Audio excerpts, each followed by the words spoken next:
mga kasulit, tanghali na. So, kailangan natin magluto ng ating pananghaliang ulam. Ito ang ating menu for today's video. Tayo ay adobo sa gata ng chicken manok. Ayan. Ito yung dahil meron tayong papaya galing sa ating tanim.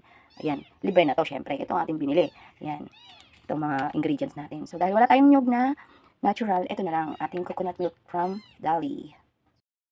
Ayan, naglagay lang ako ng konting oil. Tapos, ginisa ko na yung ating sibuyas, luya, at bawang. So, pinagsama-sama ko na, pinagsabay-sabay ko na, hindi ko na dinetails yung kung ano yung una. Tapos, after nung igisa ko yung mga bawang, ilagay ko nitong manok natin. Tapos, halu-haluin ko lang to. And then, isi-simmer lang natin ng 2 minutes. Saka natin lalagay yung iba nating avocado.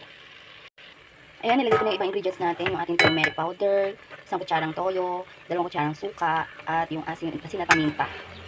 Habang pinapaigan natin yung ating chicken na adobo, ayan, mag-marinate naman tayo ng natirang chicken, yung kalahati. And then, yung pork na binili natin.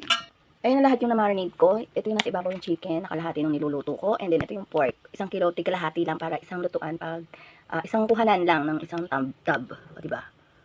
Ang marinate ko lang ay asin, paminta, at saka yung powder, garlic powder. Ayan, binuhos ko na po yung ating gata. And then, ilalagay ko na yung ating papaya sa ating adobo sa gata. Tingnan mo, maganda po ng kulay kasi may turmeric yan. Pagpalisan sa manok natin, di pa malansa po yung manok. So, bukod sa may luya tayo, na normal na luya, luyang Tagalog yan. Turmeric. So, haluin-luin lang po natin. And then, after nyan, pakuluan natin. Ayan. Halo ko na. Pakuluan natin at simmer natin ng 5 to 10 minutes.